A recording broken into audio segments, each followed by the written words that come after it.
Assalamualaikum warahmatullahi wabarakatuh. Halo semuanya, selamat datang di kelompok 5. Saya Najwa Laila Sifa sebagai ketua kelompok akan memperkenalkan anggota-anggota saya.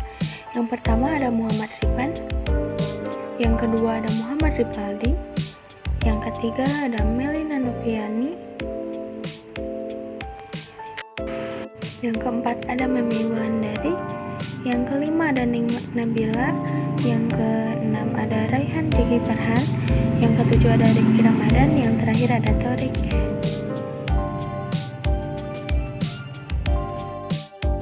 Selamat mendengarkan pembahasan kami tentang fenomena gelandangan dan pengemis sebagai ancaman non-militer di Indonesia. Assalamualaikum warahmatullahi wabarakatuh. Perkenalkan saya Rifki Ramadan dari kelompok 5. Saya akan menjelaskan pengertian dari pengemis dan gelandangan. Pertama, saya akan menegaskan bahwa pengemis dan gelandangan itu adalah dua hal yang berbeda. Namun terkadang ada satu yang membuat mereka sama dan menjadikan mereka bersatu, yaitu gepeng, atau bisa dibilang gabungan dari pengemis dan gelandangan. Gepeng ini bisa diartikan adalah orang yang tidak mempunyai tempat tinggal, tidak mempunyai pekerjaan, dan hanya meminta-minta kepada orang lain. Sedangkan pengemis adalah orang-orang yang minta-minta, namun bisa saja dia memiliki tempat tinggal ataupun bahkan harta yang lebih banyak di rumahnya. Sedangkan gelandangan adalah orang-orang yang masih mau bekerja, meskipun itu menjadi seperti tukang rongsok ataupun pemulung, tapi mereka tetap tidak mempunyai tempat tinggal. Biasanya gelandangan yang tidak mempunyai tempat tinggal itu tinggal di kolong jembatan atau bahkan di tempat umum, di bangunan yang terbengkalai. Sedangkan pengemis itu mereka biasanya tinggal di tempat wilayah kumuh, di pinggiran kota atau bahkan di perkampungan yang lumayan terpencil.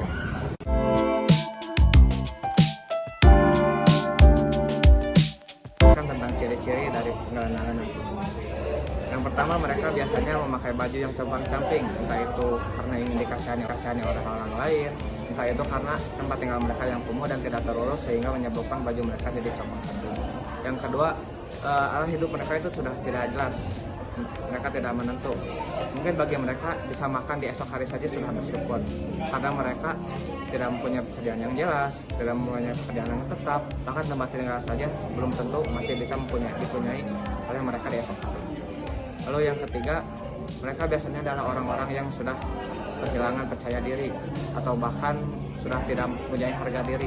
Mereka sudah tidak peduli dipandang apa oleh masyarakat karena yang mereka inginkan hanya bertahan hidup. Dan yang keempat adalah mereka biasanya adalah orang-orang yang terbilang disabilitas. Tidak ada yang tidak mempunyai kaki, tidak mempunyai tangan atau bahkan tidak mempunyai mata karena kebutaan dan yang lain sebagainya. Tapi di antara mereka kebanyakan adalah orang-orang yang berpura-pura sebagai orang disabilitas atau bahkan orang yang tunarungu, tunawicara atau bahkan orang-orang yang berpura-pura menjadi orang yang tidak bisa melihat. Sekian penjelasan dari saya. Terima kasih. Wassalamualaikum warahmatullahi wabarakatuh.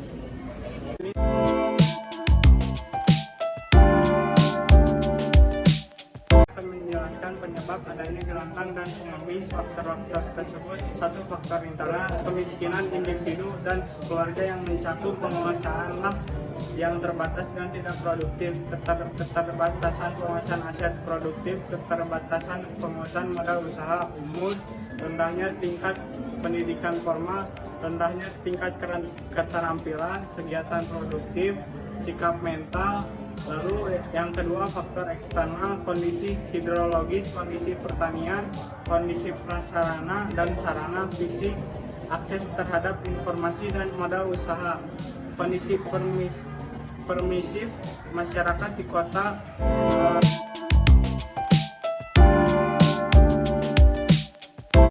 Antara lain, satu, panti, yang kedua liposos, yang ketiga transit-home, dan yang keempat pemukiman, dan yang kelima transmigrasi.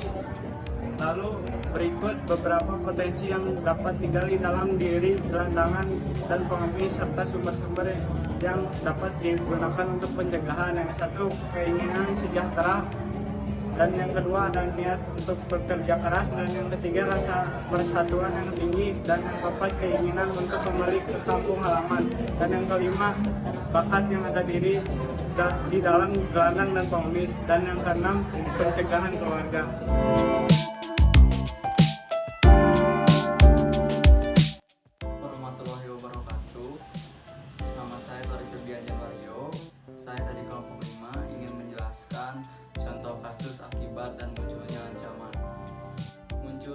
zaman karena gelandangan dan pengemis di bidang Hipolexos Burhanka, mantan narapidana menjadi gelandangan.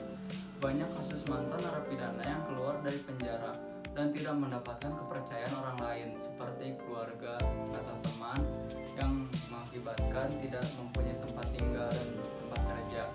Karena mereka seorang mantan napi tidak mempunyai tempat kerja dan tempat tinggal, mereka biasanya hidup di jalanan dengan mengharap belas kasihan dari orang lain.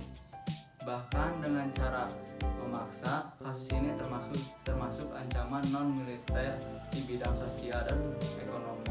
Karena banyaknya mantan napi menjadi gelandangan dan pengemis dan meningkatnya angka pengangguran karena mantan napi banyak tidak diterima di tempat kerja. Demikianlah yang dapat saya sampaikan. Jika saya ada salah kata, mohon dimaafkan. Wassalamualaikum warahmatullahi wabarakatuh. Kesimpulannya, kenapa fenomena ini termasuk ke dalam ancaman non-militer di Indonesia? Karena akan terjadi banyak permasalahan yang hadir karena adanya gelandangan dan pengemis. Permasalahan ini perlu penanggulangan dan pencegahan dengan beberapa program. Sebanyak 77.500 gelandangan dan pengemis tersebar di banyak kota besar di seluruh Indonesia pada tahun 2019. Jika gelandangan dan pengemis ini semakin meningkat angkanya di Indonesia, maka lebih banyak akibat yang ditimbulkan dari permasalahan ini. Karena bisa menimbulkan bangsa yang buruk dan kehidupan yang buruk di mana semakin maraknya orang-orang tidak memperdulikan pendidikan karena malas. Pikiran-pikiran di mana bisa membuat negara sulit untuk maju. Terima kasih